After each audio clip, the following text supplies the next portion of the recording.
ang mga kwento ng pag-ibig, kwento ng buhay at kwento ng pag-asa dito sa Barangay Love Stories. Love Stories.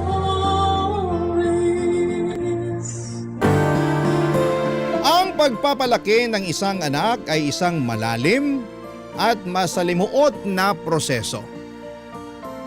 Ang proseso na ito ay puno ng pagmamahal, sakripisyo at mga hamon. Ikaw kabarangay, ano ang mga sakripisyo ang handa mong gawin para sa anak mo?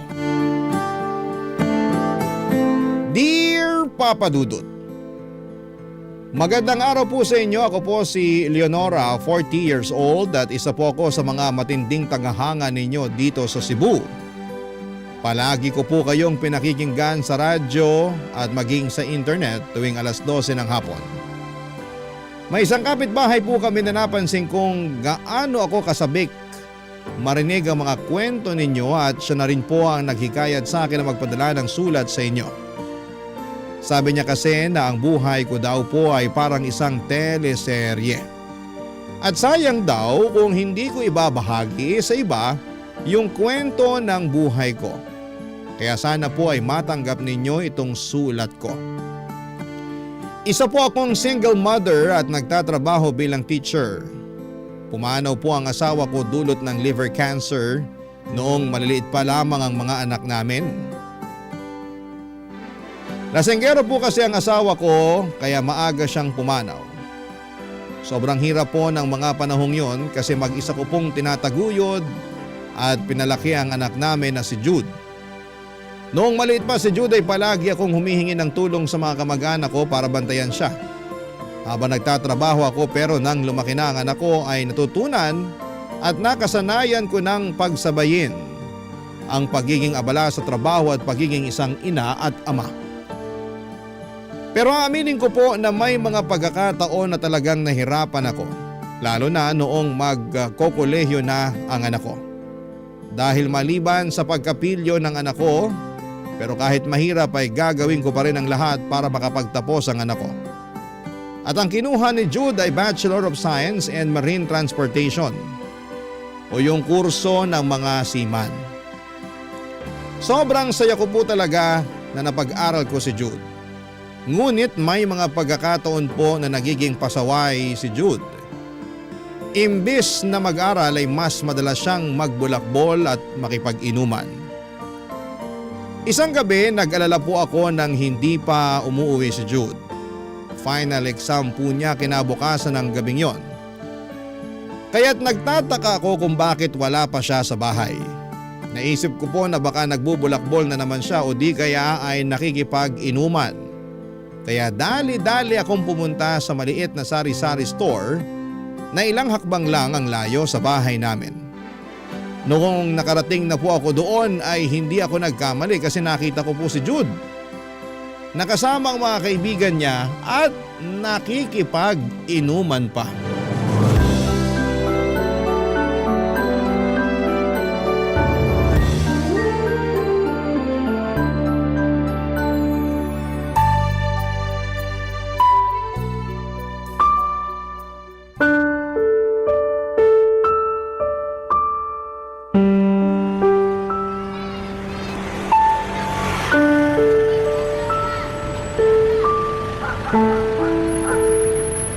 Sabi ko na nga ba't dito lang kita mahanap eh.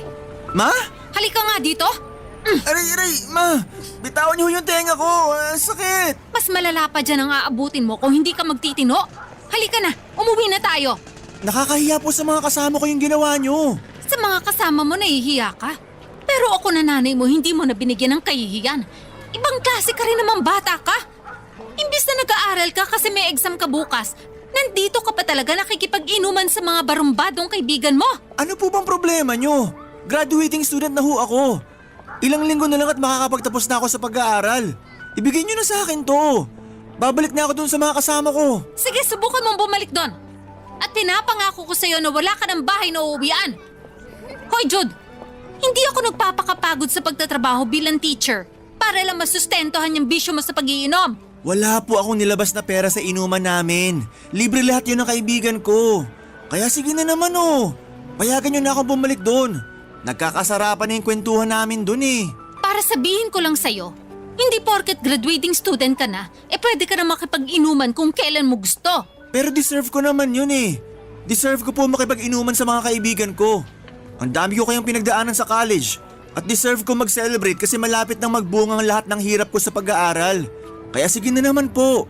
Ibigay niyo sa akin to. Akala mo ba talaga kapag nakapagtapos ka na ng pag-aaral, matatapos na ang pagsubok mo sa buhay?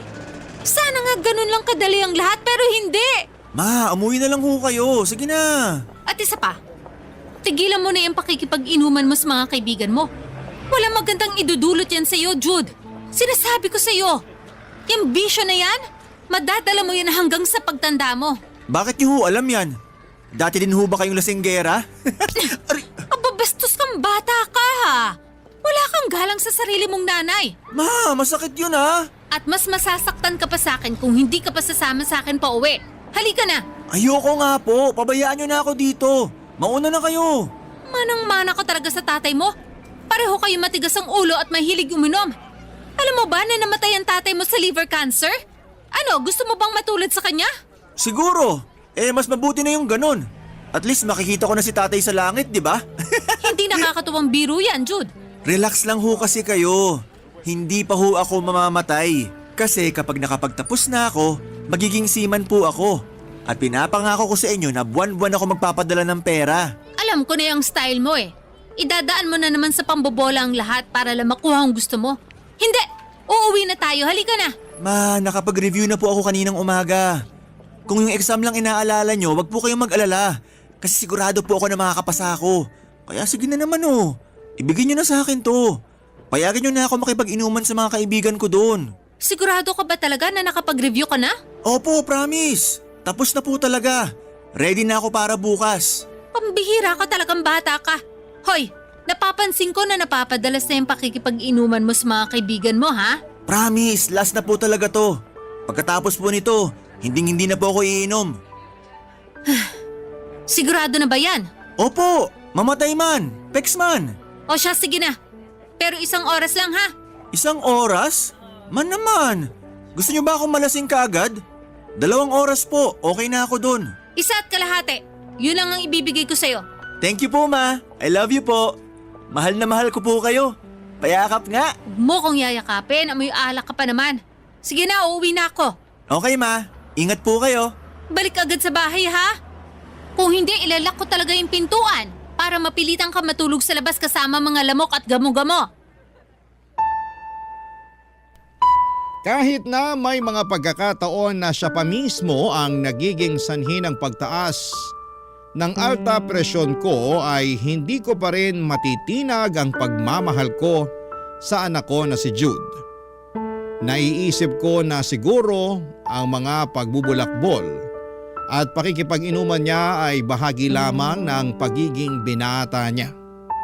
Pero kahit na ganoon ay nandyan pa rin ako upang gabayan siya at tiyakin na hindi siya maliligaw ng landas. At papadudod, sobrang saya ko po noong araw na nakagraduate na si Jude. Iba pala talaga ang saya na nararamdaman mo bilang ina kapag nasaksihan mong natamo ng anak mo ang tagumpay.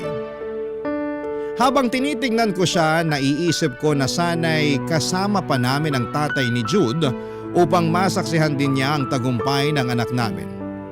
Ngunit may isa pang hamon na dumating, papadudot. Gusto na talaga ni Jude na maging seaman ngunit nauurong kami dahil kulang kami sa pera. Hindi ko po kasi nababayaran ng buong halaga ng inutang ko para maipatayo tong bahay namin. Kaya't sinabi ko kay Jude na maghanap muna siya ng ibang trabaho pansamantala at mag-ipon kung gusto niya talagang mag-training para makasampa na siya sa barko. Nakita ko po sa mata ng anak ko ang pagkadismaya pero sa kabila noon ay naintindihan naman niya ang aming kalagayan at ang hirap na pinagdadaanan ko para lamang mabayaran yung inutang kong pera para sa bahay namin.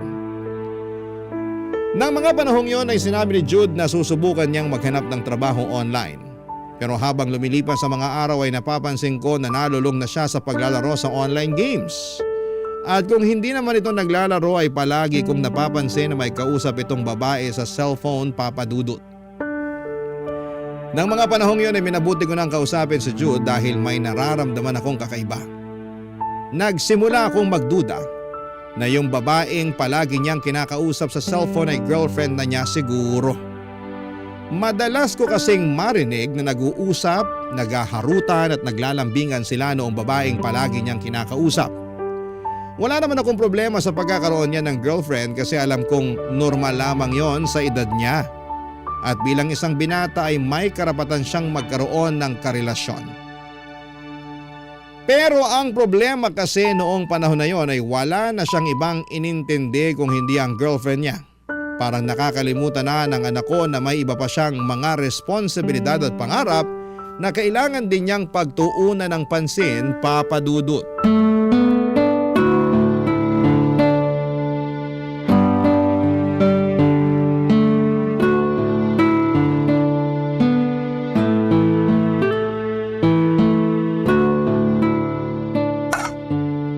Ayan, luto na yung kanin. Jude, anak, lumabas ka na dyan sa kwarto mo. Kakain na tayo. Sandali lang po! I love you. I love you too. Kumain ka na ba? Hindi pa. Ikaw? Eto, kakain pa lang. Anyway, huwag ka mong kapagutom ha. Ay, papambihira. Mabuti pa yung ibang tao pinapaalam niyang kumain. Lalamig na tong pagkain. Masamang pinaghihintay yung grasya. Sige babe, kailangan ko nang umalis. Okay, bye. Ingat ka palagi, okay? Ikaw din, love you. Mama naman oh, istorbo talaga kahit kailan.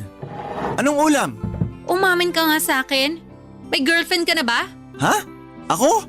Nako, wala po. Huwag ka nang magkaila.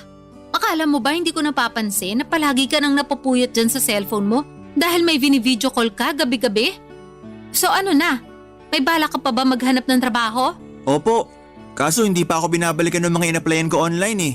Imbis kasi nasayangin mo ang oras dyan sa kaka-cellphone mo, maghanap ka kaya ng maa-applyan.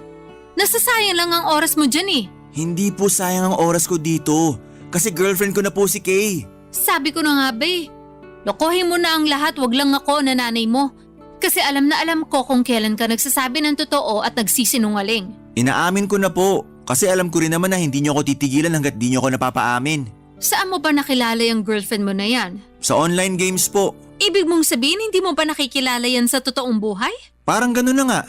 Pero pinangako ko naman sa kanya na magkikita rin kami. Taga saan ba yung… Ano nga ulit ang pangalan nun? Kay po. Oo, yung Kay na yan. Taga saan ba yan? Taga Manila ho. Manila? Ang layo naman nun, nak. Oo nga po eh. Pero kapag may pera na ako, pupuntahan ko siya doon. Seryoso ka? Luluwas ka dito sa Cebu papuntang Manila para lang makipagkita sa girlfriend mo na yan? Hindi ka pa nga nakakapag-ipon ng pera para sa training mo eh. Yung paghahanap muna ng trabaho ang pagtuunan mo ng pansin. Yung girlfriend na yan, maniwala ka sa akin. Makakapag-antay yan. Opo, ma. Eto lang ang maipapayo ko sa'yo, ha? Makinig ka na mabuti sa akin. Wala naman akong problema kung magkakaroon ka ng girlfriend eh. Ang akin lang naman, sana wag mong pabayaan ang sarili mo. Kakagraduate mo lang at bata ka pa. Ipagpaliban mo na muna yung pagkakaroon ng girlfriend. Mama talaga. Bakit pakiramdam ko parang hinuhusgahan niyo si Kay? Hindi sa ganun yun. Ang sinasabi ko lang, magtrabaho ka at i-enjoy mo muna yung buhay mo bago mo atupagin yung pagkakaroon ng girlfriend. Walang duda, manang-mana ka nga talaga sa tatay mo. Oh, paano naman nasali si tatay sa usapan?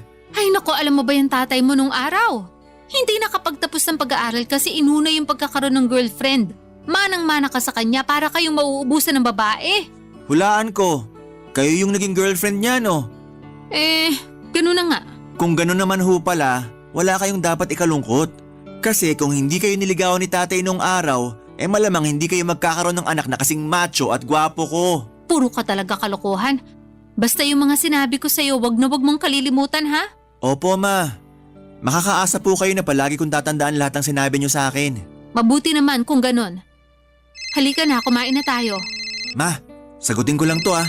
Si Kay kasi tumatawag. Jude, mamaya na yan. Sige na po, saglit lang to. Hello babe? Hi, babe! Namiss kita! Tumataas na naman ang alta presyon ko sa yung bata ka. Kakain na ako. Bahala ka dyan kung gusto mo magutom. Hindi na nga umiinom ng alak ang anak ko, Papa Dudut. Pero ngayon naman, abalang-abala siya sa girlfriend niyang si Kay. Noong kumain kami ni Jude ay wala na siyang ibang bukang bibig kundi ang girlfriend niya na taga Manila. Ikinuwento niya kung gaano kabait at mapagmahal si Kay sa kanya at habang nakikinig ako, naiisip ko na siguro'y makakabuti si Kay sa anak ko. Magmula kasi nang maging sila ay tumigil na rin si Jude sa pagbubulakbol. Kaya napagtanto ko na siguro'y good influence talaga sa kanya ang girlfriend niya. Nang mga panahong yon ay nagkaroon din po ako ng pagkakataon na maging private tutor kaya't pinagsabay ko ang pagiging teacher at tutor tuwing weekend.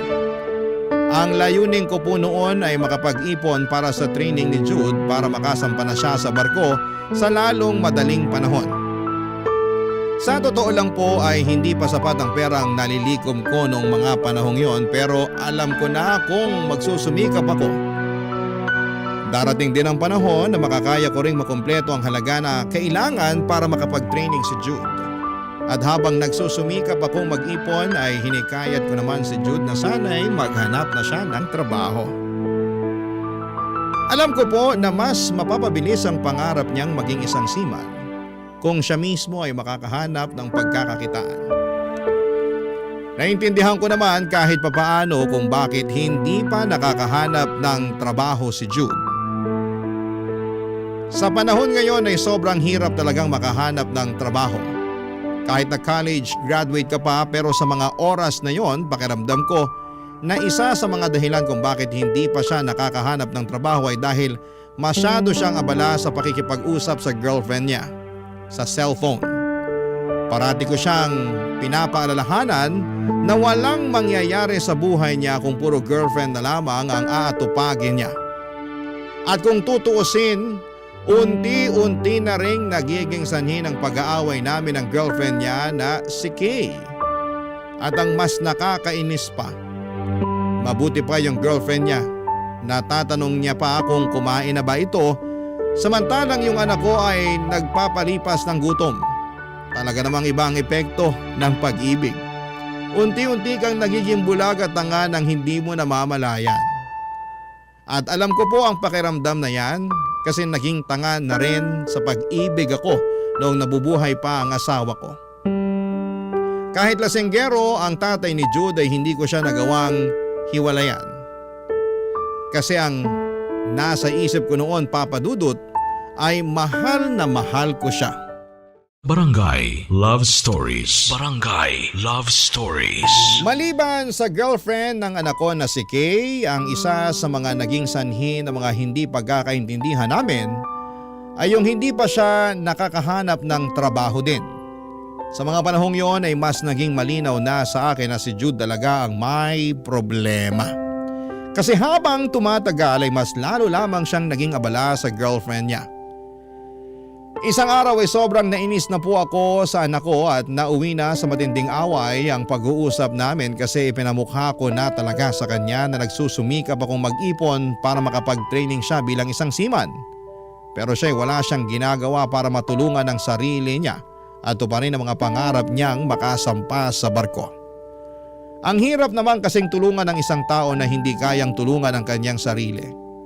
At ang sa akin lamang po, Papa Dudut, mas mapapadali at mas mapapabilis ang pangarap niyang makapag-training kung tutulungan niya akong mag-ipon kasi para din naman sa kanya ang lahat ng ito. Lumipas sa mga linggo at hindi kami nagkibuan ni Jude. Lumabas lamang siya sa kwarto para kumain pagkatapos noon ay nagkukulong na siya sa kwarto niya. Sobra po akong nanlumo para sa anak ko kasi hindi ko siya pinagtapos ng kolehiyo para lamang maging tambay sa bahay. At isang gabi ay nagulat na lamang po ako na walang sumagot noong tinawag ko si Jude para kumain. Noong binuksan ko ang kwarto niya ay nagulat po ako nang makita kong wala na siya. At pati ang lahat ng gamit niya ay nawawala na rin. At ang pinakamalala pa sa lahat ay nung binuksan ko ang tukador ay napansin ko rin na nawawala na yung perang inipon ko para sa training niya. Papa Dudut. Sobrang sakit po ng loob ko noong mga panahong yon. para po kong hihimatayin sa galit at nerbiyos dahil sa ginawang paglalayas at pagnanakaw ng sarili kong anak sa akin. Kaya't noong araw na yon ay minabuti ko pong tawagan si Jude upang marinig ko mula sa kanya mismo ang buong katotohanan.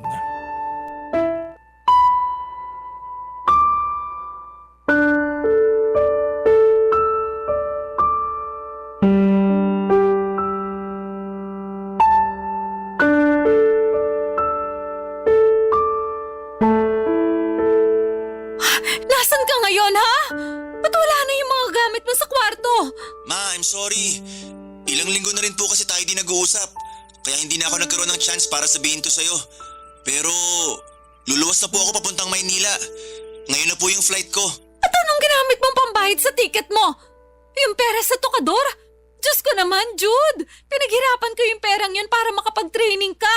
Nang sa ganun, makasampa ka na sa barko sa lalong madaling panahon. Pero kulang na kulang ho yung perang naipon nyo para sa training ko. At isa pa, wag po kayong mag-alala. Kasi nangako na sa akin si Kay na tutulungan niya ako makapag-training. Doon na rin ako sa Maynila mag-training. Pambihira ka naman eh. Ang bilis mo naman magtiwala sa pangako ng isang tao na hindi mo pa nakikita. Mahal ko po si Kay. At sapat na dahilan na po yun para pagkatiwalaan ko siya. Anak, hindi ka pa nakakapunta ng Manila. Paano kung manloloko pala yung pinagkakatiwalaan mo, ha? Kung pagsasalitaan nyo lang na masama yung girlfriend ko, mas mabuti pa kung ibababa ko na lang to. At tungkol dun sa pera na kinuha ko, wag po kayong mag-alala. Kasi ibabalik ko sa'yo yun kapag nakasampa na ako sa barko. Kung may tao man dito na gusto ka makasampa sa barko, ako yun. Pero hindi sa ganitong paraan. Bumalik ka na dito. Pasensya na ho talaga pero malapit na ako sa airport. At sayang din yung perang pinambayad ko dun sa ticket. Yung perang pinambayad mo, pera ko yun. Perang ninakaw mo. Pero handa pa rin akong patawarin ka. Basta bumalik ka lang dito ngayon din. Ma, I'm sorry pero nakapagdesisyon na ako.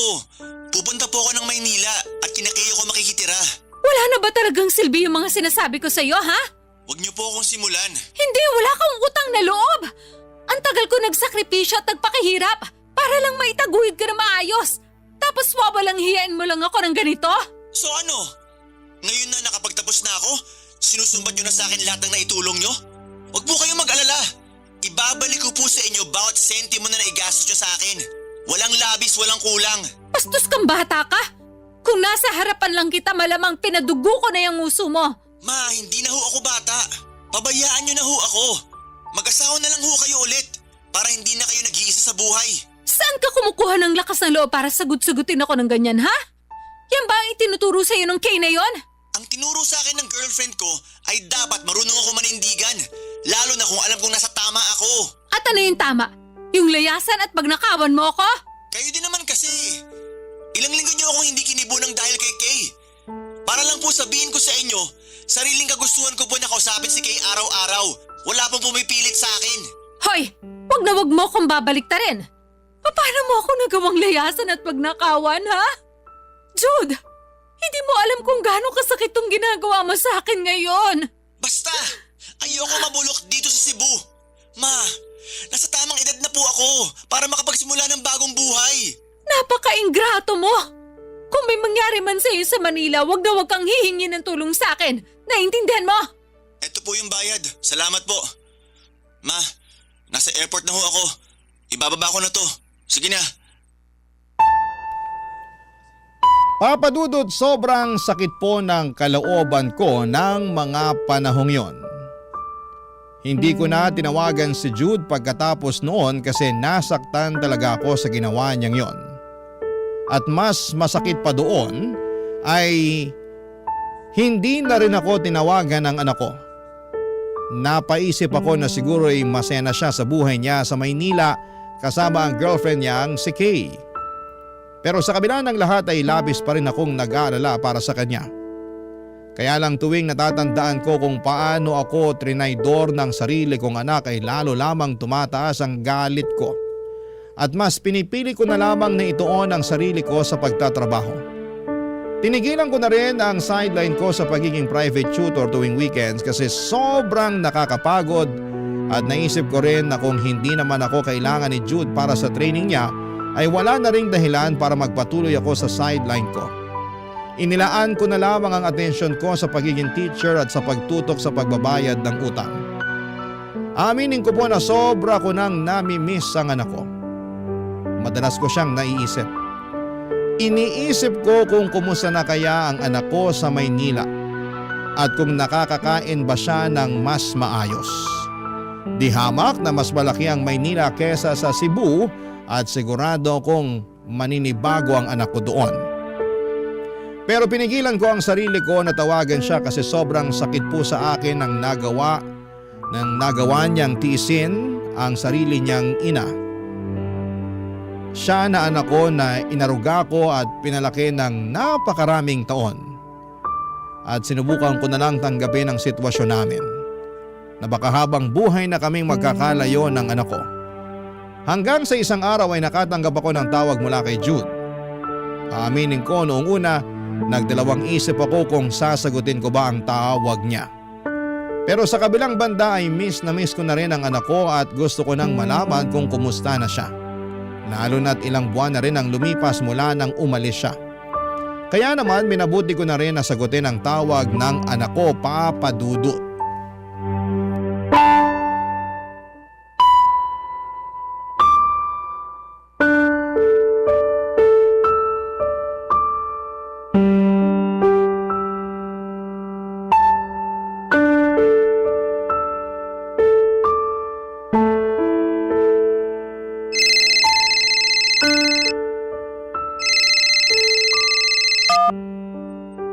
Hello? Ma, kamusta na po kayo? Miss na miss ko na po kayo. Aba, mabuti naman pala at naaalala mo pa ako. Mama naman, sa tingin niyo ho ba matitiis ko kayo? Mahal na mahal kaya kita. Magpapatawa ka ba? Wala akong naramdaman na pagmamahal nung sinugod-sugot mo ko. At ang mas malala pa niyan, ngayon ka lang nagparamdam sa akin.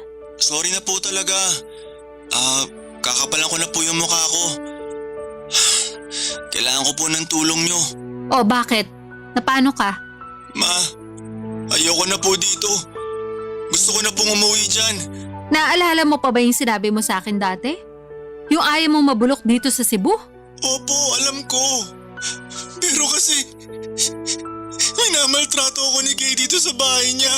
Ha? Paano minamaltrato? Hindi niya tinupad yung pangako niya sa akin ha. Tutulungan niya ako makapag-training para makasampa ako sa barko. Tapos, ginagawa niya lang akong alipin dito sa bahay nila. Ako nag-aasikaso sa lahat ng gawaing bahay. Ipit na po ako. Wala akong ibang kakilala dito sa Maynila. At hindi ko alam kung paano ako makakatakas o makakaalis dito. Seryoso ka ba sa mga sinasabi mo? Eh, yung ipon ko na nakuha mo. Yun na muna ang gamitin mo para makabalik ka dito. Hiniram po ni Kay yung natitirang pera ko. At hindi niya pa ako nababayaran. Hoy Jude, umamin ka nga sa akin. Prank ba to, ha? Alam kong gawain niyo yan ng mga kabataan ngayon. Malilintikan ka na talaga sa akin, sinasabi ko sa'yo. Ma, sandali lang. Babalikan kita. Hoy, sino yung kausap mo ha? Sabihin mo nga sa akin, may babae ka ba? Ano? Saan na naman ang galing yan? Paano naman ako mabababae? Wala naman ako kakilala dito sa Maynila maliban sa'yo. So sino yung kausap mo sa cellphone ha? At bakit mukhang balisa ka dyan? Nanay ko yung kausap ko. Pero wala na, binaba ko na. Sandali lang, saan ang kagaling yun? May naaamoy akong sunog. Hala, nakalimutan ko yung sinahing. Mahal, I'm sorry. Sorry talaga. Sandali, papatayin ko lang yung stove. Alam mo, ikaw, napaka-bobo mo talaga. Naturingan ka pa namang college graduate pero tatanga-tanga ka. Sayang yung tuition fee na pinambayad ng nanay mo para lang mapag-aral ka. Sumusobra ka na ha? Alam mo, matagal lang kita pinagtitiisan. At tinanggap pa rin kita kahit hindi mo tinupad yung pangako mo sa akin na tutulungan mo ako makapag-training para makasampa ako ng barko. Training? Hindi ka nga marunong magsaing eh. Ngayon lang naman ako nagkamali ah. Kung tutuusin, araw-araw ko nililinis tong bahay mo. At ako rin gumagawa sa lahat ng gawaing bahay dito. So ano, nagre-reklamo ka? Eh di lumayas ka, walang pumipigil sa'yo. Paano ko lalayas? Ni hindi mo pa nga ako binabayaran sa perang hiniram mo sa akin. At isa pa, wala na akong matatakbuhan. Kasi wala akong ibang kakilala dito sa Maynila. Hoy, bakit naman kita babayaran? Ako ang bumibili ng groceries at nagbabayad sa lahat ng gastusin dito. Wala kang ang ambag eh.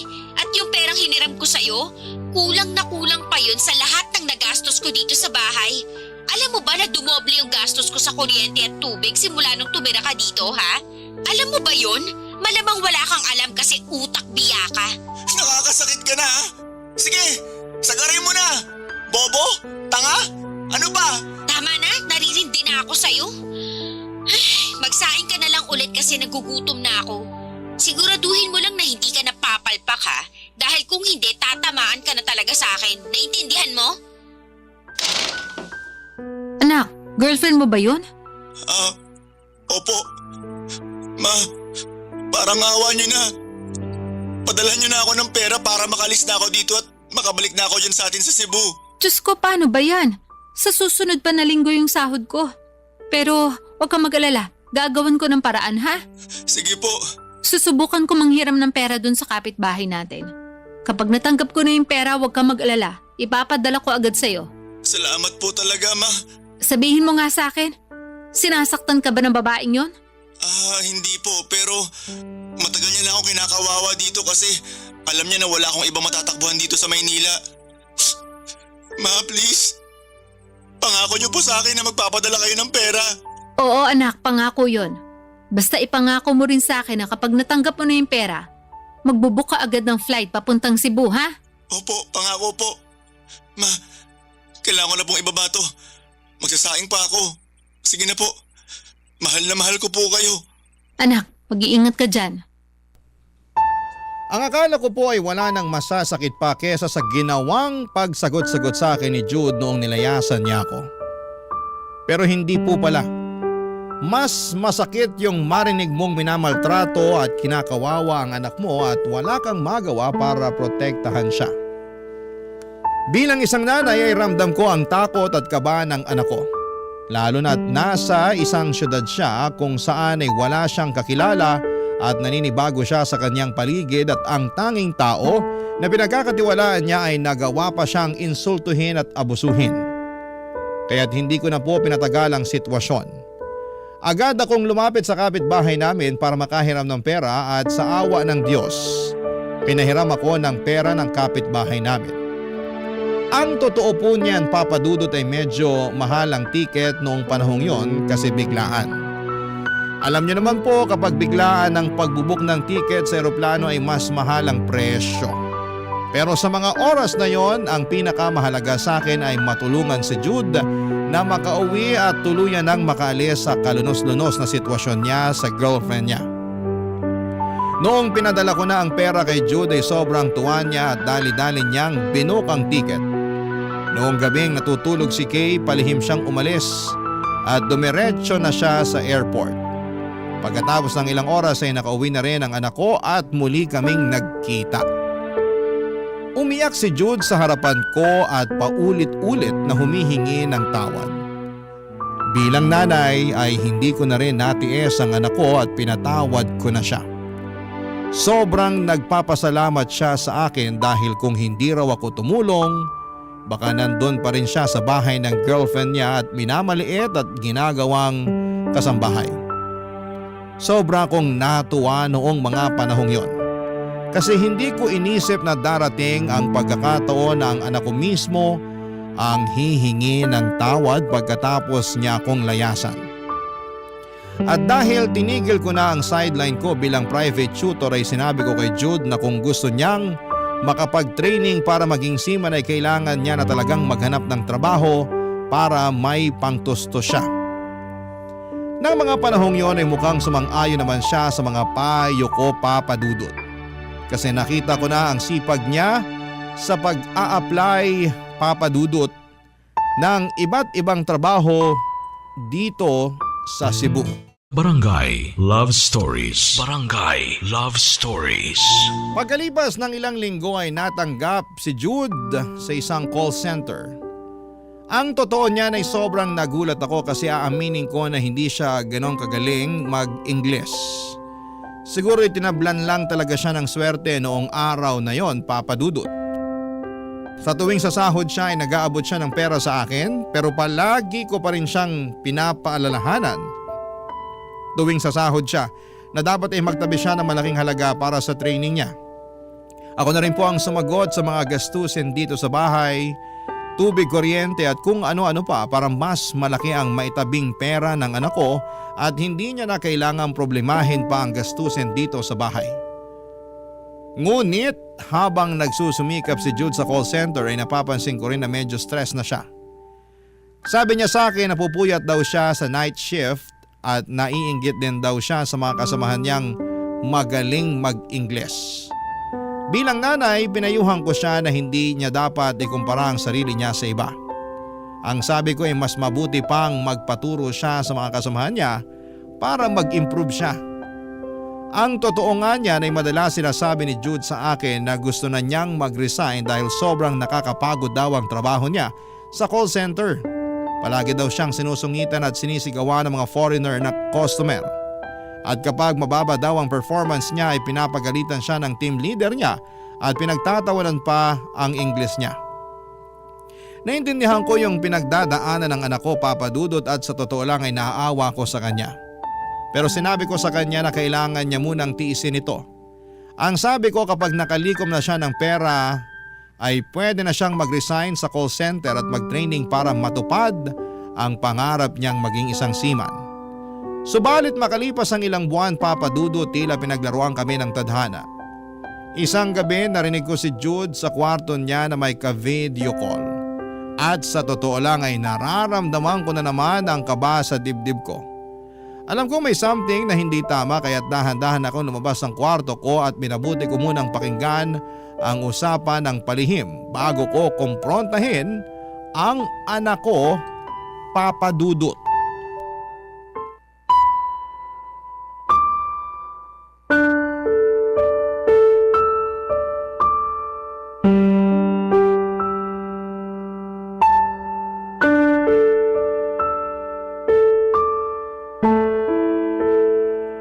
Miss na kita, babe.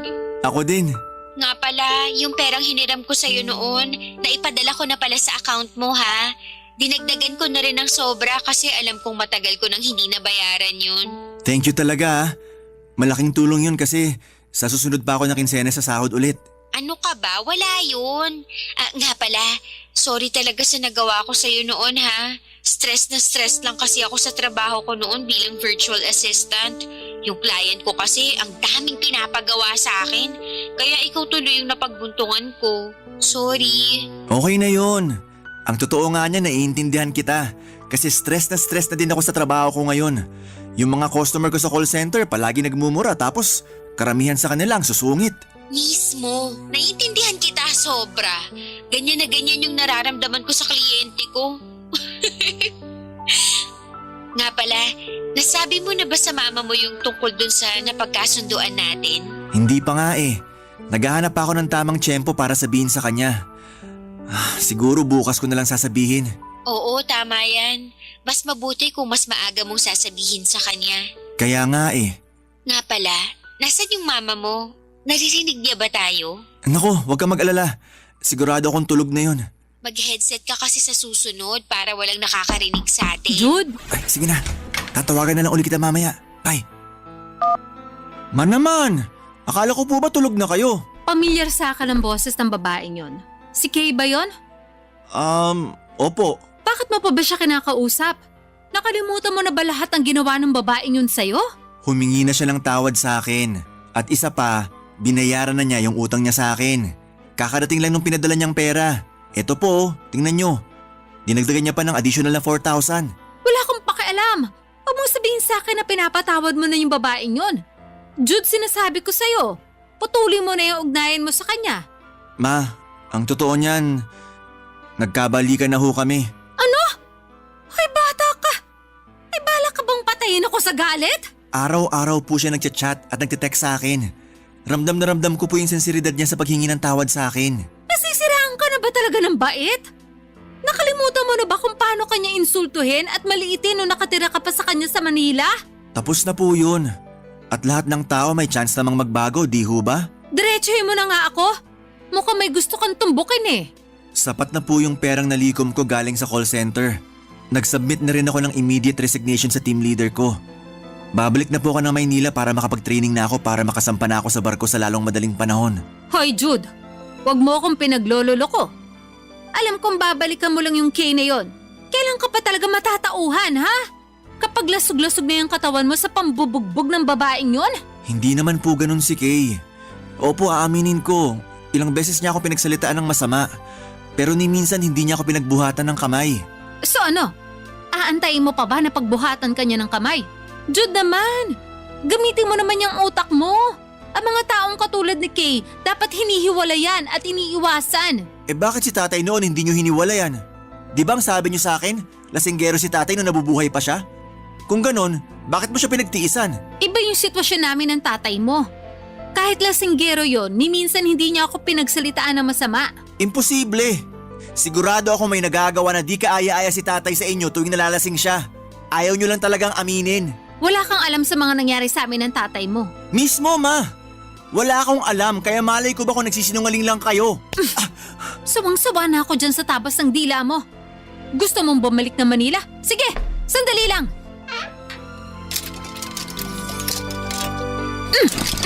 Eto, yan pa. Kunin mo na lahat ng mga damit mo dyan sa sahig. At wag na wag kang hihingi ng tulong sa akin kapag may nangyari na namang masama sa'yo doon. Alam niyo po kung anong problema niyo? Masyado niyo akong binibaby. Hindi na ba ako 10 years old? Hayaan niyo naman ako magkamali at matuto. Ang kapal na mukha mo. Parang kailan lang nagmamakaawa ka na patawarin kita. Parang kailan lang nagmamakaawa ka na padalhan kita ng pera dahil minamaltrato ka ng girlfriend mo. Ginawa ko ang lahat para mailayo kita sa babaeng yon. Tapos ngayon ako pa tong pagmumukhain mong masama. Ano po ba yung pinuputok ng butsi niyo? Yung perang hiniram niyo sa kapitbahay natin para makabili ako ng ticket noon? Sandali lang! Eto! Dinagdagan ko pa yan para hindi na kayo manlumo sa perang nawala sa inyo. Hayop ka! Napakasalbahay mong bata! Alam ng Diyos na wala na akong ibang hinangad kundi ang mapabuti ang lagay mo. Pero kung hindi mo nakikita yon, siguro panahon na nga para magkanya-kanya na tayo. Lumayas ka sa bahay ko. At huwag na huwag ka na makakahingi ng tulong sa akin. Siguro nga po mas mabuti kung ganon. Kunin mo na itong mga gamit mo, labas! Lumayas ka na! At huwag na huwag ka nang babalik pa dito! Papadudot niyo na siguro ang pinakamabigat na nangyari sa buhay ko. Yung kabila ng lahat ng sakripisyo at hirap na inalay ko para kay Jude ay pinaramdam pa niya sa akin na parang wala akong halaga. Noong mga panahong yon, ang nasa isip ko ay siguro nga ay panahon na para matuto siyang magkamali at siguro ay panahon na rin para tumayo siya sa kanyang sariling mga paa nang walang kahit na anumang tulong na galing sa akin. Hindi ko na siya kayang pigilan pa sa lahat ng gusto niyang gawin. Dahil sa totoo lang, ang katigasan ng ulo niya ay malinaw na namanan niya mula sa tatay niya. Kaya naisip ko na mas mabuti na sigurong hayaan ko siya na magkamali. Pero hindi ibig sabihin na wala na akong pagmamahal sa kanya. Mahal ko pa rin naman si Jude pero pakiramdam ko na habang tumatagal ay inaabuso na ako ng sarili kong anak. Kaya naman mas mabuti na siguro kung palayasin ko na siya sa bahay. Simula noong pinalayas ko si Jude, ako na lang ulit ang natira na mag-isa dito sa bahay, Papa Dudut. Lumipas sa mga buwan na trabaho-bahay lang talaga ang routine ko. At nakikipagtsikahan na lamang ako sa kapitbahay para kahit papaano ay mawala ang lungkot ko. Isang araw habang nag-i-scroll ako sa Facebook ay nakita ko at napag-alaman ko na nakapag-training na pala si Jude para maging seaman at ilang linggo na lang ay sasampa na siya sa barko. Sobra akong natuwa, Papa Dudut, dahil matutupad na rin niya ang pangarap niya at pangarap ko para sa kanya. Pero ang problema nga lang, ni minsan ay hindi man lang ako kinausap ni Jude. Kaya makalipas ang ilang buwan ay minabuti ko makipag-ugnayan sa isa sa mga kaibigan niya sa Facebook. Doon ko nalaman ang isang bagay na sobrang kumirot sa puso ko.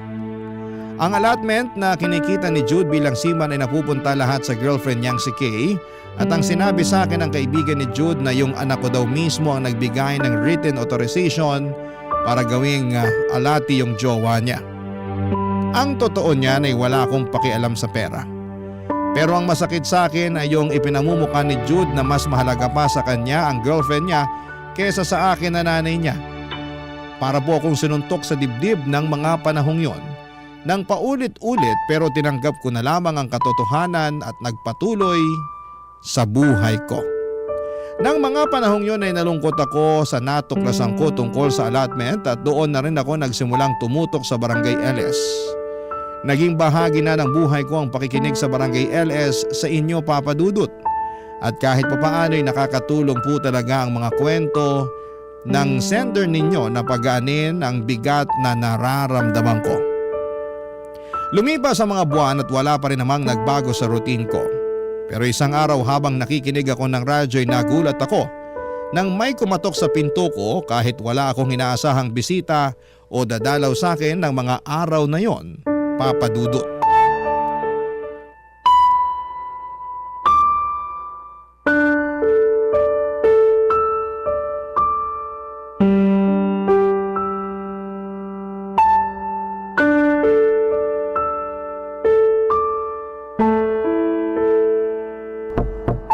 Ay, sino ba yan?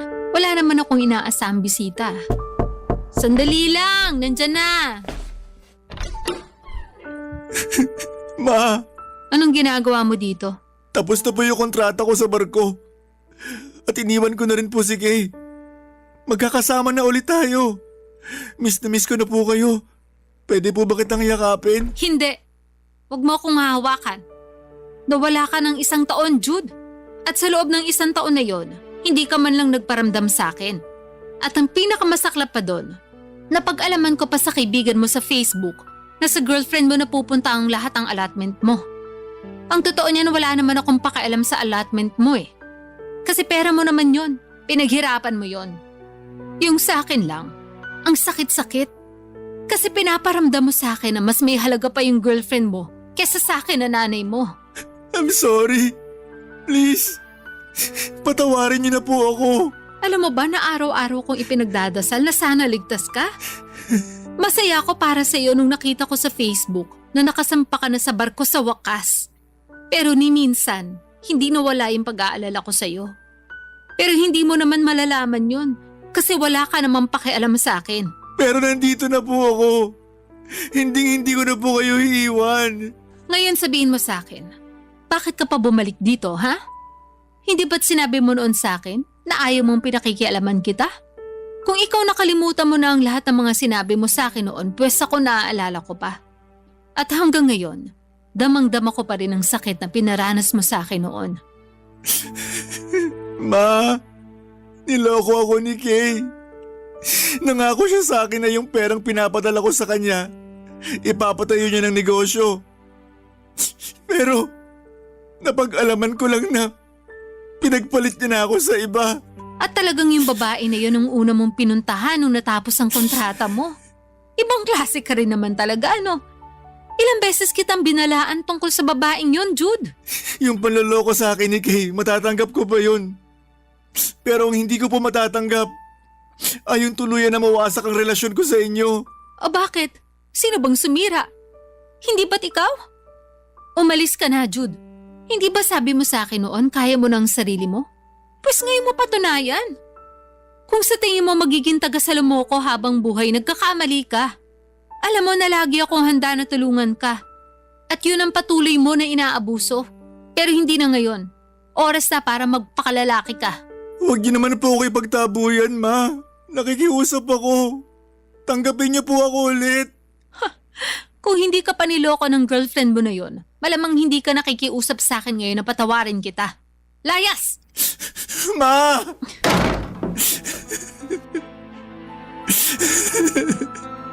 Hindi po ako aalis dito hanggang hindi niyo po ako pinapatawad.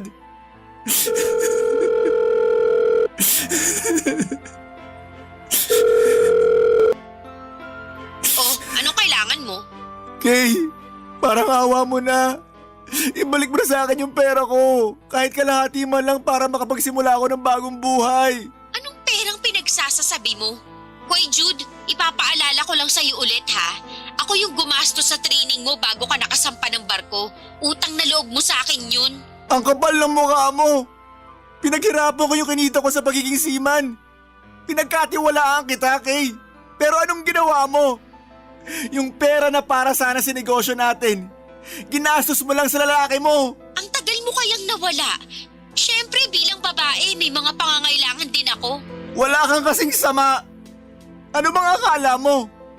Nagbakasyon at nagpapakasarap ako sa barko? Aba malay ko. Babalik ako ulit yan sa Maynila. At kukunin ko sa iyo yung perang kinuha mo sa akin. Wala ka nang babalikan dito, Jude. Magsasayang ka lang ng oras, lumipat na ako ng bahay. Walang hiya ka. Kakasuhan kita. At anong ikakaso mo sa akin? Hoy, ipapaalala ko lang sa'yo ulit ha. Yung pagpapadala mo ng pera sa akin, may written authorization mo yun. Wala akong nilalabag at legal lang lahat ng yun. Sige na, ibababa ko na to at ibablock na rin kita. Goodbye. Hello, Kay? Kay! Ah! Ma!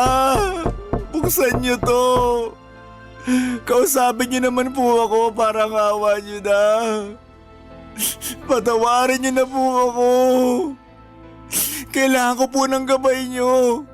Kailangan ko ng pagmamahal niyo. Mahal na mahal ko po kayo.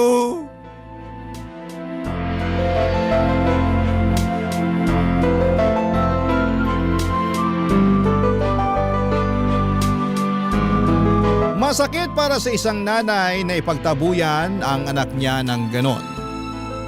Pero wala akong magagawa kasi nanunuot pa rin yung sakit na dulot ng anak ko. Tanging Diyos na lamang po ang makapagsasabi kung kailan ko siya matutulungan at mapapatawad. Pero sa ngayon ay pinoproseso ko pa rin ang lahat ng mga nangyari. Lumipas sa mga buwan at nakikita ko pa rin ang mga post ni Jude sa Facebook at napag-alaman ko na nagtatrabaho siya ulit ngayon sa call center at nangungupahan sa isang boarding house dito sa Cebu. At kahit papaano'y masaya ako para sa anak ko dahil nakabango na siya. Kahit na nasaktan siya at niloko ng girlfriend niya. Kung sakali man na dumating ang panahon na magkaayos kami ng anak ko na si Jude ay magpapadala po ako ng sulat sa inyo, Papa Dudut, pero sa ngayon, kung iahalin tulad ko sa sugat ang mga naging karanasan ko kay Jude ay hindi pa po ito naghihilom. At may mga pagkakataon pa rin nagdurugo pa rin ang sugat na iniwan sa akin ng sarili kong anak. Sa karanasan kong ito, natutunan ko na hindi maganda ang ibigay ang lahat sa isang tao. Dapat ay may itinitira ka para sa sarili mo. Kapag minahal mo ang isang tao ng sobra at binigyan mo siya ng halaga, nang higit pa sa sarili mo ay hindi mo namamalayan na unti-unti ka na palang nauubos. Kaya naman sa mga kabarangay ninyo na nakikinig ngayon, ang pinakamahalagang paalala ko sa inyo ay huwag kayong magmadali sa pagpili ng magiging katuwang sa buhay. Piliin ninyo ang partner na may matibay na pundasyon ng tiwala, paggalang at pagmamahal. Hindi lahat ng maganda sa paningin ninyo ay tama para sa inyo ha, kaya't mahalaga na piliin ang tamang tao na magsusustento sa inyong kaligayahan at magpapalakas sa inyong buhay. Maraming salamat at binigyan niyo po ako ng pagkakataon na maibahagi sa inyo ang kwento ng buhay ko. Ang inyong forever kapuso at kabarangay, Leonora. Ako? Gigil na gigil talaga ako sa nangyayari sa kwento natin. O ikaw, kabarangay, kumukulo rin ba dugo mo? Pwede kang mag-iwan ng comment sa ating comment section. Barangay Love Stories. Love Stories. Ang bawat ipinahiram dapat ibalik. Ang bawat iminigay pasasalamat ang balik. Ang bawat mabuti at mali ay laging babalik at babalik. Ikaw, kabarangay. Pag may maling ginawa sa iyo, hinihintay mo ba ang karma o ikaw na mismo ang nagbabalik sa nagkamali?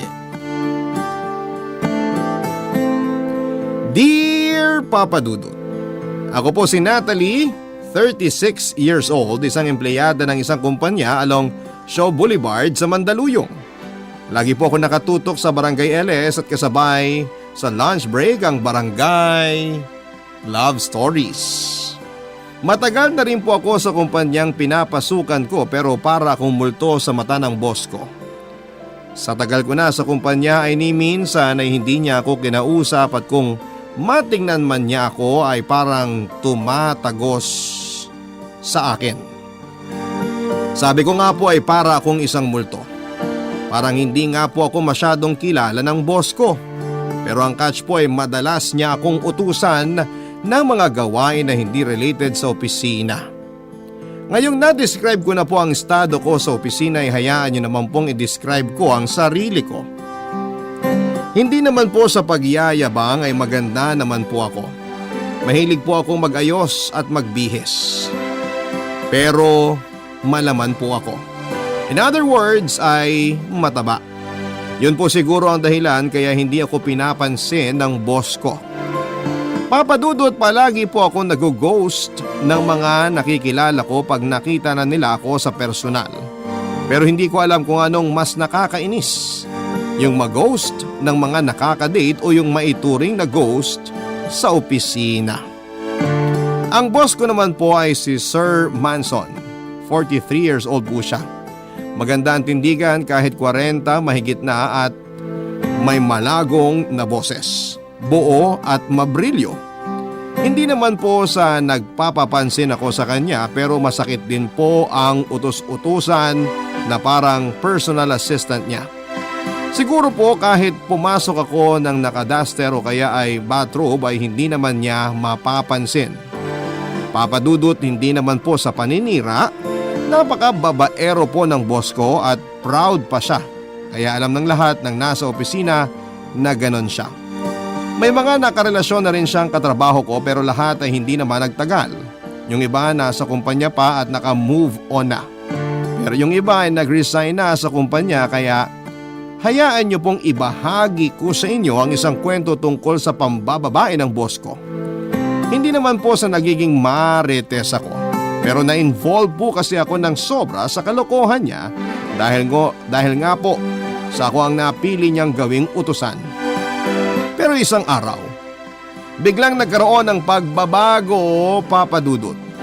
Kasi nagulat ako at hindi ko lubos maintindihan na para bang naramdaman ko na ina-acknowledge na niya ang presence ko sa harap niya, Papadudot.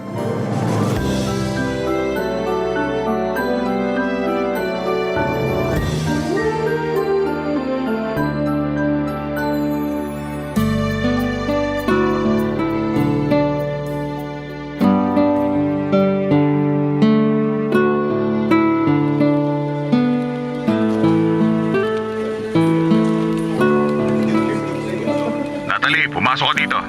Okay, sir.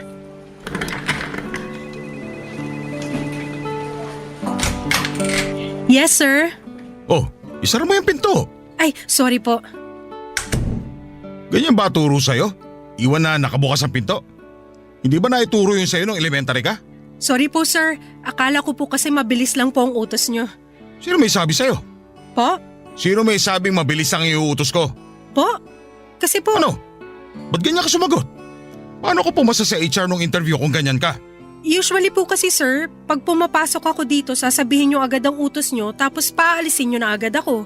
Sino ba ang boss atin? Kaya po. Eh bakit mas gusto mo ikaw magdesisyon dito? Sorry po, sir. Sinagot ko lang po ang tanong nyo. Palasagot ka ba talaga? Hindi po, sir. Anong hindi? Eh yan, kitang-kita na palasagot ka. Sabi nyo po kasi sagutin ko. Ayan, sumasagot ka na naman. Sorry po. Nagawa mo ba lahat yung pinagawa ko kahapon? Hoy, kinakausap kita. Sasagot po ba ako? Natural. Ano ba kinain mo? Ba't ganyan kakausap? Sabi niyo po kasi wag akong palasagot. Niloloko mo ba ako? Sir, hindi ko po alam kung sasagutin ko yan o hindi. Gusto mo na bang masisante? Hindi po, sir. Kailangan ko po itong trabaho ko. Pasensya na po kayo. Opo, nagawa ko na po yung mga inutos niyo kahapon. Mabuti naman. O ito mga gagawin mo ngayon. Una, padala mo ng bulaklak si Cherry May. Napadalan ko na po siya kahapon. Ibang Cherry May to. Ito yung detalye niya. Okay po. Tapos si Rosemary, mamaya lunch padala mo ng cake na paborito ko. Ibang Rosemary po ba to? Isang Rosemary lang naman ang pinapadalan ko ng cake ah. Okay po. Pero napadalan ko na po siya kahapon. Pwes, padalan mo ulit. Baka hindi pa po ubos yung pinadala niyo kahapon. Wala ka na dun. Basta sinabi ko padalhan mo, padalhan mo. Concerned lang naman po ako, baka magka-diabetes siya. Pati ba yan papakialaman mo? Sorry po. Ano bang araw ngayon? Miyerkules po, araw ng baklaran. May gusto po ba kayong ipadasal sa akin? Sarkasam ba yan? Hindi po, sir. Naisip ko lang naman po kasi Miyerkules ngayon. Kaya ko magdasal ng sarili ko. Sorry po. Miyerkules ngayon. Ibig sabihin, schedule na ng pagkikita namin ni Lilibeth. Alam ko na, sir. Ibubuko kayo ng reservation sa paborito niyong restaurant. Unless iba pong Lilibet yan. Isang Lilibeth lang din yan. Si Mando pala, nasan? Mando, sir? Oh, si Mando. Yung sa accounting. Ano po ipapadala sa kanya? Bulaklak, cake o magde-date kayo? Niloloko mo ba talaga ako? Tinatanong ko si Mando kasi pasasabihan ko sa'yo na ipasa na yung report ngayon. Ah, okay po. Yan na muna. Tatawagin na lang ulit kita mamaya. Wala po ba kayong ipapagawa na connected sa trabaho ko? Alam mo, kanina ka pa. Ano bang ibig mong sabihin? Wala po, sir. Tinatanong ko lang po para maisabay ko na sa mga aasikasuhin ko sa mga babae nyo. Ay, ang ibig ko pong sabihin sa mga babaeng sinabi nyo. Wala na ako ipapagawa. Tapusin mo na lang yan. At si Mando, sabihan mo kaagad na ipasa yung report. Sige po, sir. Oh, ano pa hinihintay mo? Labas na! Ah, okay po, sir.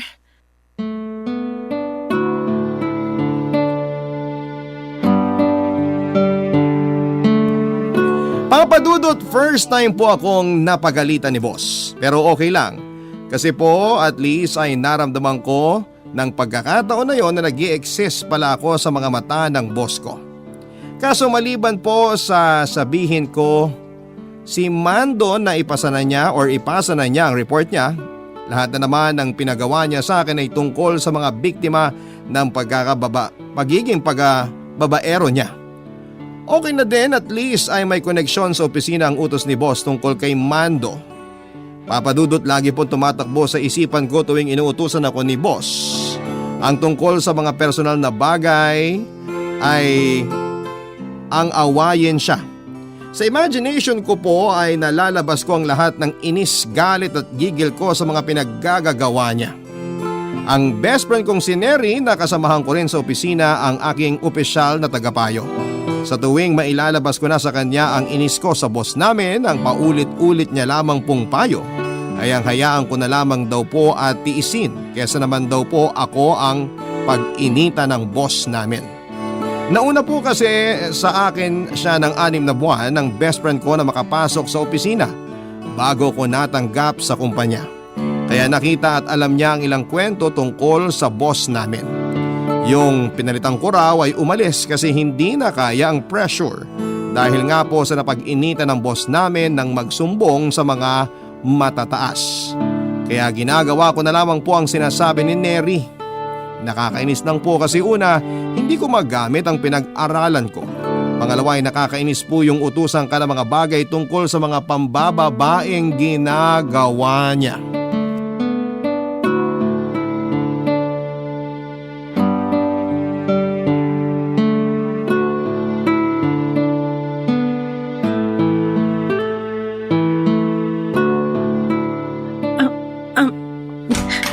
Hoy!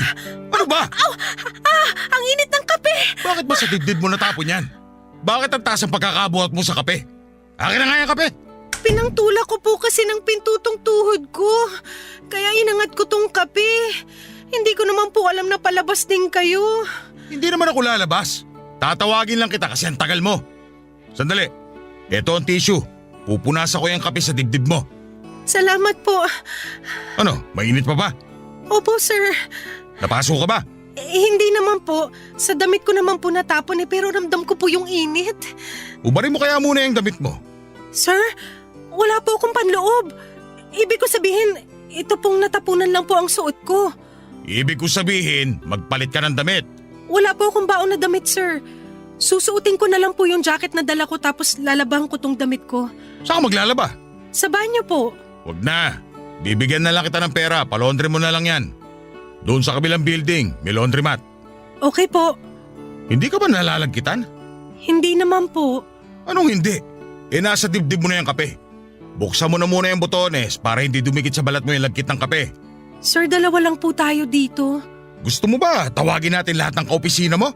Ibig ko pong sabihin, baka kung ano pong isipin nila. Maniwala ka sa akin. Hindi nila iisipin yung iniisip mo. Wala naman po ako naiisip. Mabuti. Oh, buksan mo na yung butones ng polo mo. Sige po. Sige, maupo ka na. Salamat po. Anong salamat? Hindi kita pinaupo para magpahinga. Isulat mo tong mga bilin ko. Okay po. Sige po, sir. Una, ay, ano ba yan? Alam mo, nauosi ako sa mantsa ng kape sa polo mo eh. Pag nakikita ko yung kape sa dibdib mo, pakiramdam ko may kape din ako sa katawan. Punasan mo na nga muna yan. Kumuha ka ng wipes dyan sa mesa. Okay po.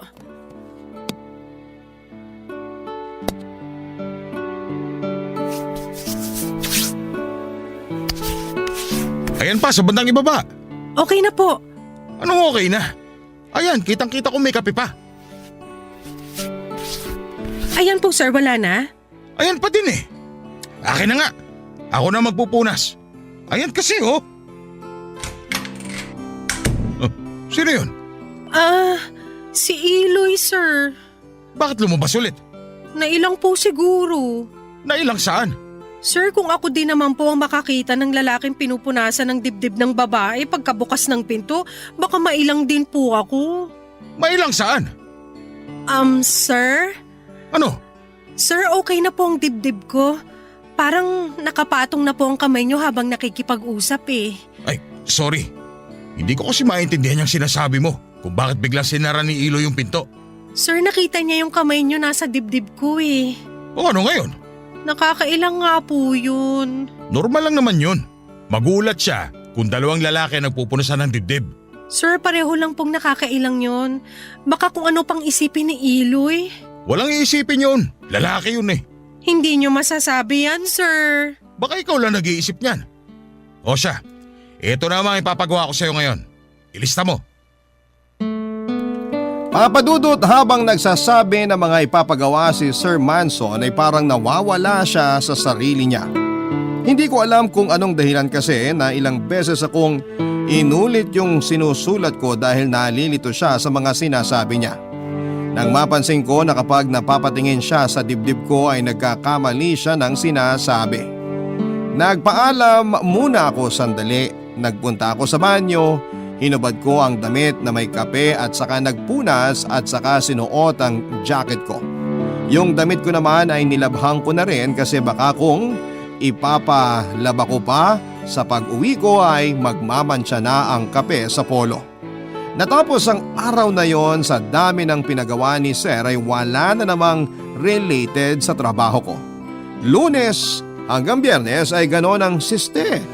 Pero ang nagbago ay palaging umingiti sa akin nang nakakaloko si Sir sa tuwing makakasalubong ko siya. Bukod pa kay Sir ay nakakainis din ang mga naririnig ko sa opisina. Barangay Love Stories. Barangay Love Stories. Papadudot na chichismis na nga po kami ni Sir sa opisina. Sa dami ba naman kasi na makakakita sa amin ni Sir Manson ay bakit si Eloy pa?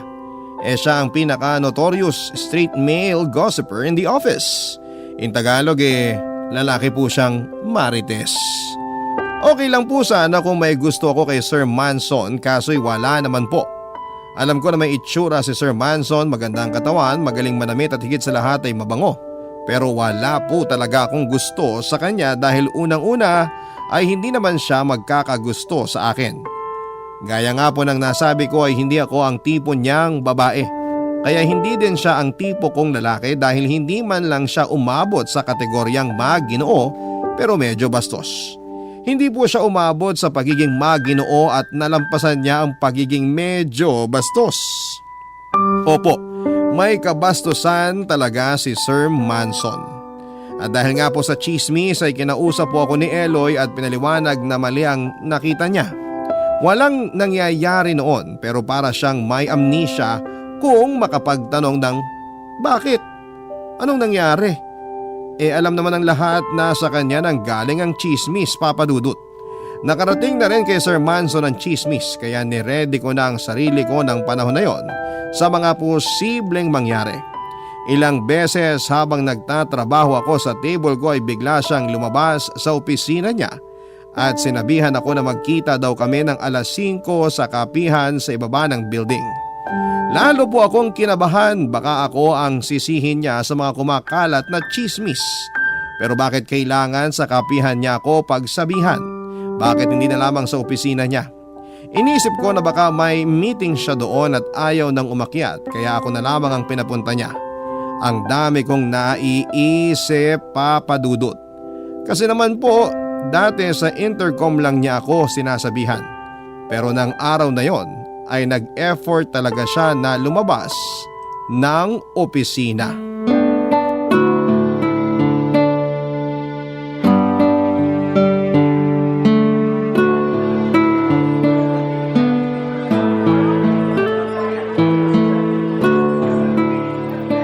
Sir, sorry po. Anong oras na? 5:15 po. Alas 5 ang usapan. Late ka na 15 minutes. Sorry po, may tinapos lang ako sa opisina. Ang haba ng oras na nasa opisina ka. Hindi mo pa agad natapos? Kasi po inuna ko yung mga inutos nyo para kina Mana, Alona at Faye. O siya, 15 minutes pa lang naman. Kung 16 minutes ka na late, baka iniwan kita.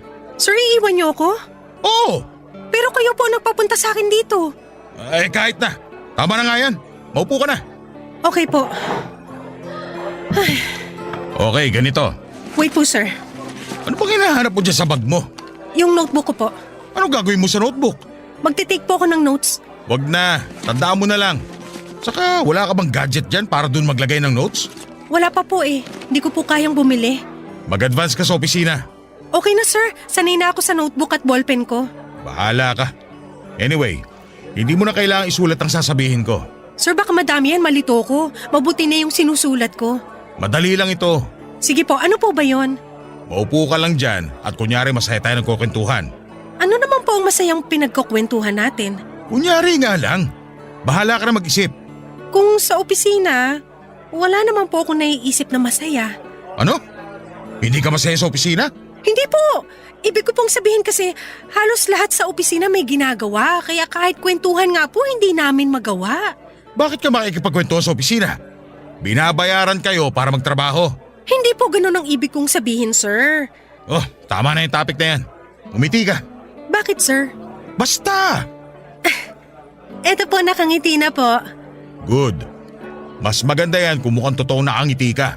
Para kang nangangasim eh. Eto, sir. O sige na, pwede na yan. Sir, bakit po ba?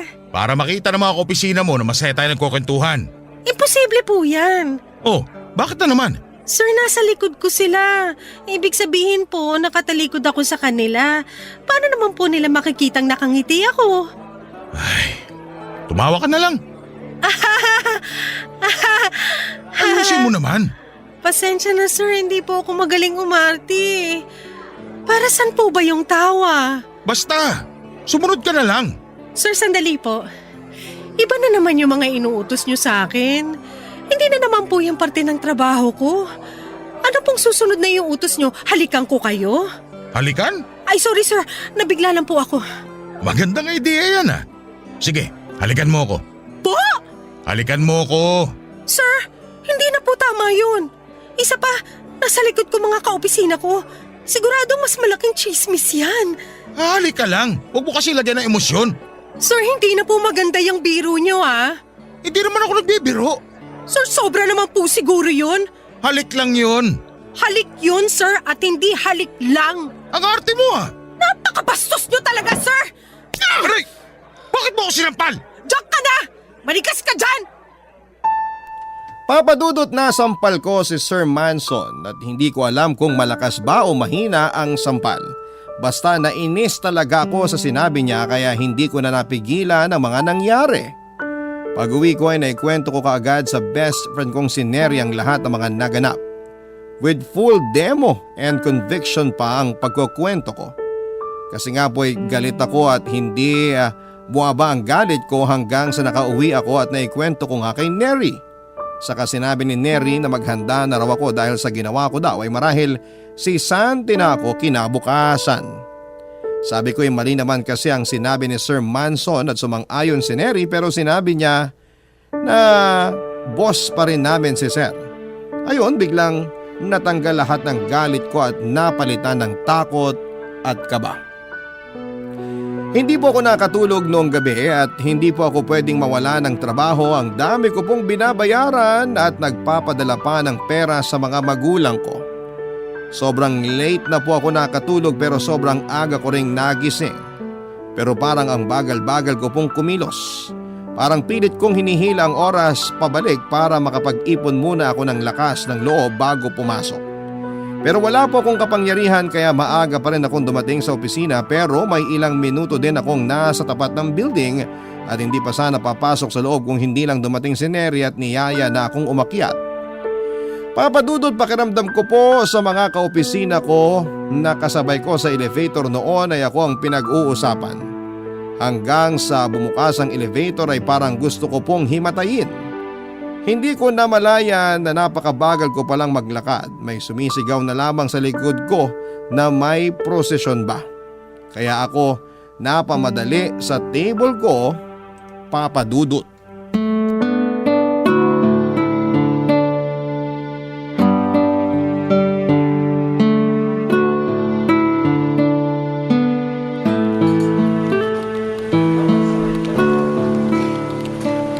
Oo, sige.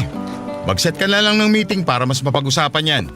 Hala, papalapit si Sir Manson dito sa table ko. Ipaset mo na yan ngayong araw para masimulan na yung project bukas. Good morning, sir. Oo, ako. Anytime naman. Sabihan mo lang ako. O, sige. Bye. Good morning, sir. Hello. Oh, ngayon ka lang ulit tumawag ah. Sure pare. Next week maluwag siguro ako.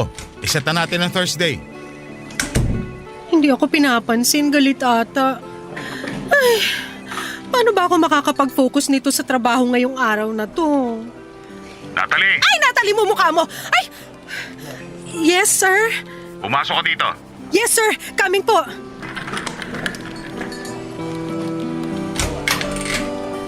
Sir? Upo ka. Oh, okay ka lang? Okay naman po, sir. Kamusta ang pakiramdam mo? Okay naman po, sir. Basta huwag kakalimutan yung gamot. Inumin mo lang. Gamot po? Oo. Ingatan mo lagi ang sarili mo. Salamat po, sir. Kumain ka na ba? Kanina po sa bahay.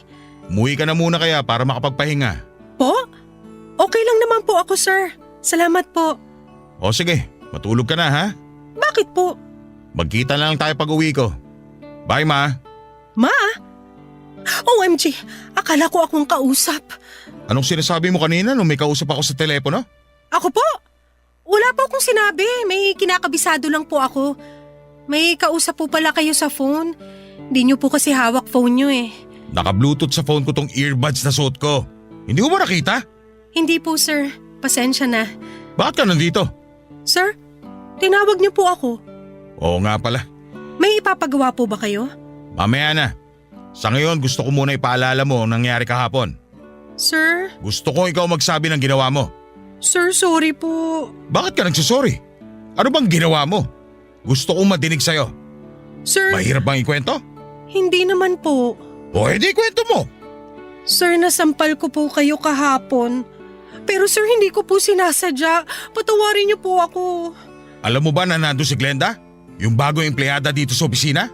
Opo, sir. Sila po yung sinasabi kong nasa likuran ko kahapon. Alam mo ba na nakita nila nung sampalin mo ako? Sorry talaga, sir. Please po, huwag niyo po akong tanggalin sa trabaho ko.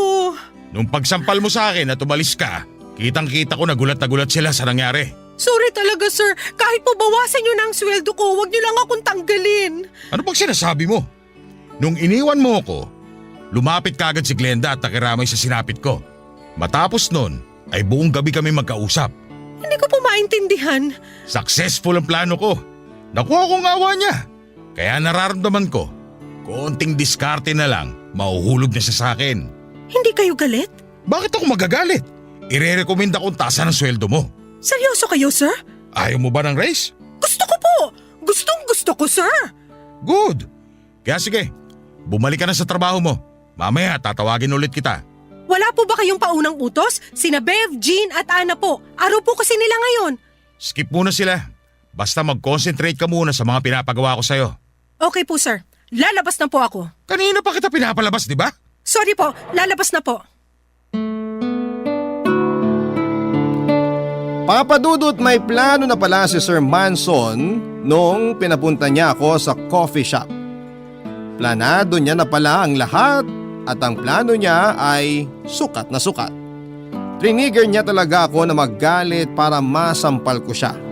Lahat ay naplano niya para lamang magpasikat sa bagong empleyada na si Glenda. Paano niya naisip na sasampalin ko siya? Paano po kung iba ang nagawa ko? Kung nabuhusan ko siya ng kape o hampasin ng silya?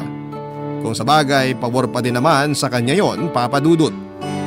Sa totoo lang, Papa Dudut, ay pwede niya namang direktang lapitan si Glenda para makuha niya. Pero may ingat si Sir Manson, empleyado daw kasi sa opisina si Glenda at ayaw niya ng direktang panglabas ng opisina. Ibig sabihin, ang mga empleyadang natitipuhan niya ay pinagpaplanuhan niya talaga para makuha niya ang loob. Sa galing ng plano ni Sir Manson ay napapaisip nga ako.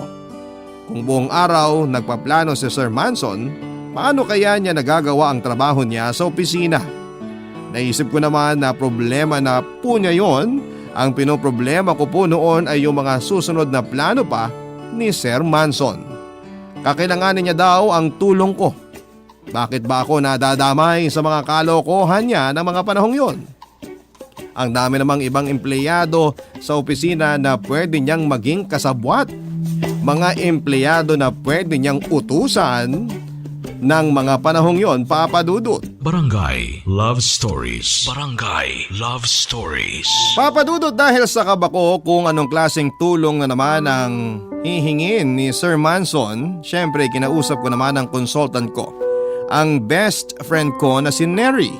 Bagamat halos lahat ng payo ni Neri ay hindi naman sumakto, ewan kung bakit napapanatag ako kahit puro pananakot ang sinasabi niya. Nung oras na yon naman po ay pinayuhan niya ako ng isang napakabagong payo. Ito ay ang sumunod na lamang daw sa utos kesa mapag-initan. O doon ay pinagtawanan pa niya ako nung ikwento ko na akala ko ay sa akin concerned si Sir Manson. Pero may kausap pala ito sa telepono. Sabi niya ay hindi niya daw masasabing ang taas ng lipad ko. Kasi hindi daw ako makakalipad dahil nga po sa mabigat ako.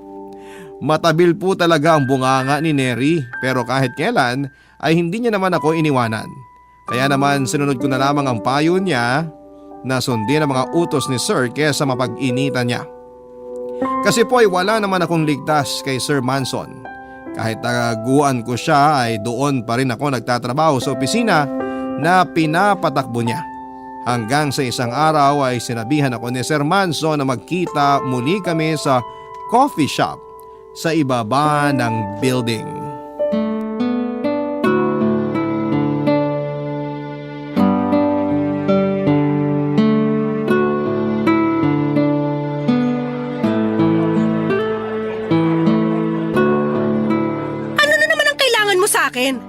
Ha?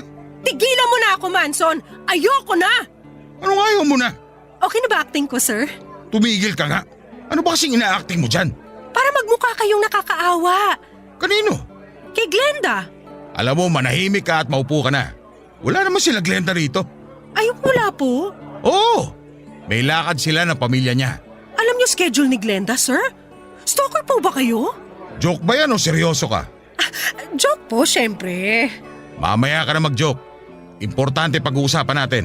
Tungkol saan po, sir? Sa ating dalawa. Sir? Naniwala ka naman. Siyempre tungkol kay Glenda. Bakit ba tinatanong mo pa? Alam mo naman na siya ang project natin.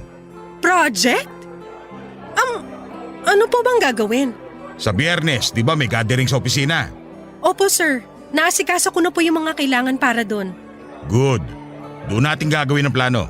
Ano po ba mangyayari? Sa kalagitnaan ng party, magsasalita ako.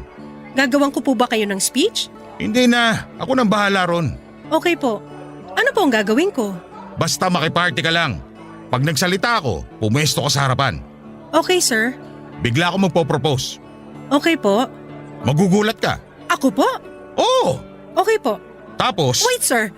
Bakit po ako magugulat? kasi nga magpo-propose ako. Okay sir. Pero bakit po ako magugulat? Nakikinig ka ba? Magpo-propose nga ako sa'yo.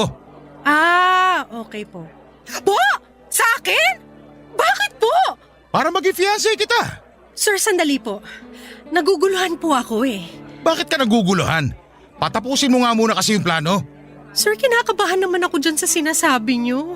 Anong nakakakaba ron? Sir, magpo-propose po kayo sa akin. Oo nga. Tapos, babaste din mo ko. Hindi ka papayag na magpakasal sa akin. Tapos, magwa-walkout ka. Po? Bakit po? Siyempre, para malungkot ako. Tapos pag malungkot na ako, maaawa sa akin si Glenda. Yun na! Parang mahirap po yata yan, sir. Ano bang mahirap dun? Iaarte ka lang naman. Pero empleyado po ako at boss ko kayo. Paano po yung araw-araw na magkikita tayo? Eh di normal lang. Para walang nangyari. Pagkatapos ng ganap ng Biyernes na yon, ako na ang bahala. Natatakot ako, sir. Ikain natin yan. Umorder ka ng gusto mo. Tapos itulog mo. Huwebes pa lang bukas. I-motivate mo ng sarili mo hanggang Biyernes ng hapon. Sigurado na ba talaga kayo sa plano magpo-propose? Baka may iba pa po tayong maisip na plano. Sigurado na ako ron. Ultimate plan ito at walang sablay. Pero sir… Wala na pero. May mas mahirap pa akong pinagawa sa'yo na nagawa mo. Ito, konting acting lang. Tapos na. Happily ever after na. Ano gusto mo kainin? Mamili ka na. Salamat na lang sir, busog pa ako. Pwede na po ba akong umuwi? Sure ka? Yes sir. O sige.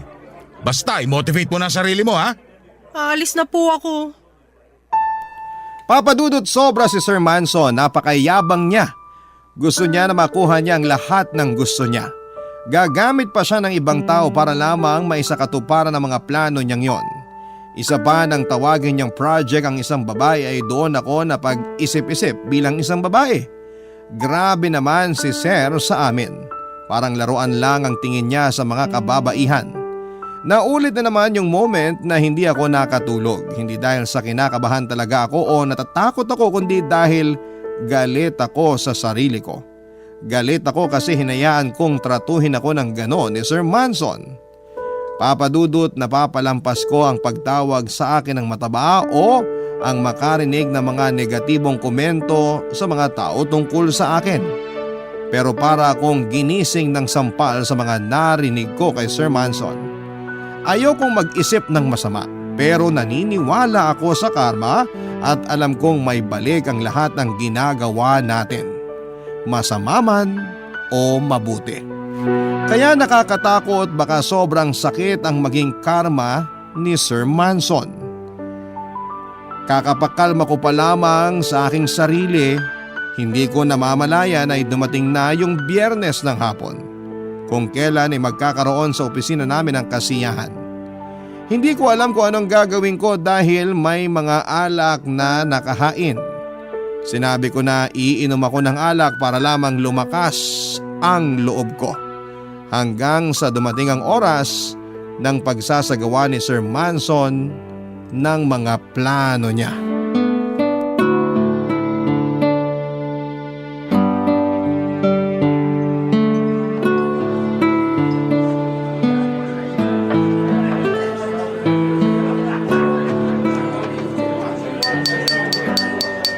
Sana nag-e-enjoy ang lahat.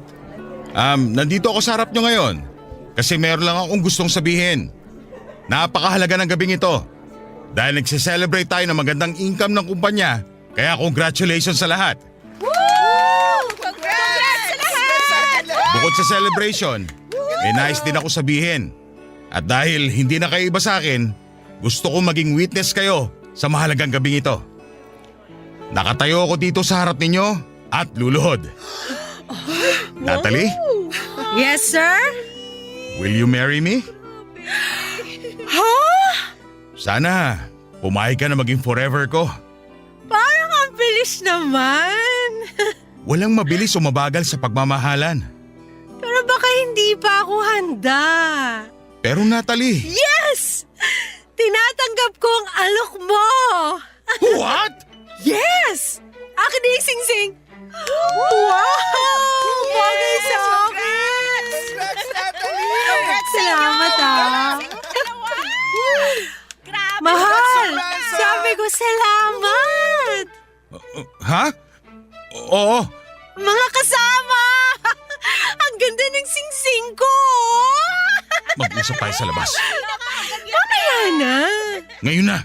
Okay, sige, sunod ako. Uy, Natalie, congrats ha! Oh, Ganda ng thank you. singsing, in fairness. Ang ganda ng singsing, no? Natalie, Ang laki ng congrats bato. ha! Taray mo, te. Thank you, thank you. Uy, Natalie, congrats ha. Grabe kayo magpasabog. Labas lang ako sandali, ah. Sundan ko lang si Mahal.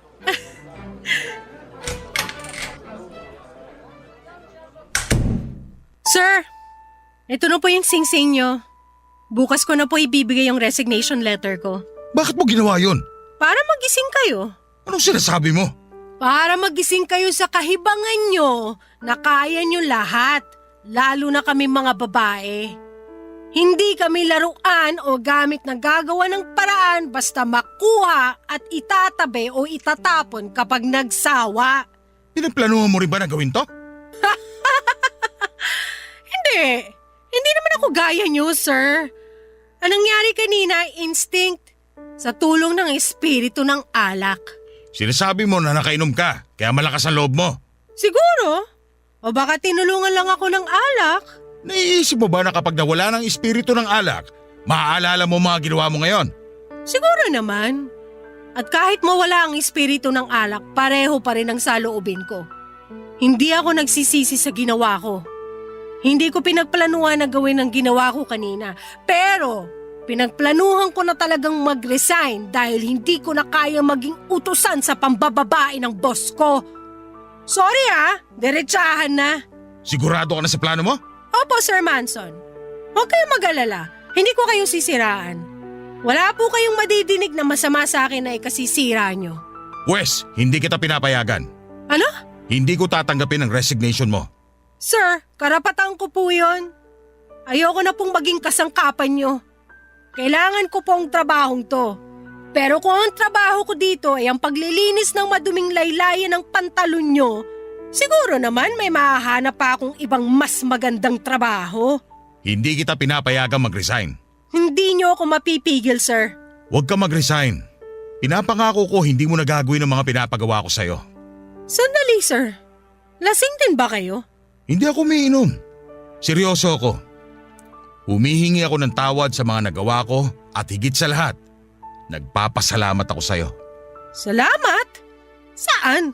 Ginising mo ako sa bangungot na matagal ko na palang kinalulugmukan. Wala nagsabi sa akin ng mga sinabi mo. Ikaw lang. Dahil sa mga sinabi mo, nalaman ko kung gaano kasama mga ginawa ko noon. Huwag ka na mag-resign. Pangako, magbabago na ako. Sir, seryoso ba yan? Oo. Salamat, sir. Sobrang salamat po. Ay, ito na po yung singsing. Para sa'yo yan. Po? Papadudot ginawa ni Sir Manson ang sinabi niya. Meron pa rin siyang huling pinapagawa sa akin para sa lahat ng babaeng pinapaasikaso niya sa araw-araw.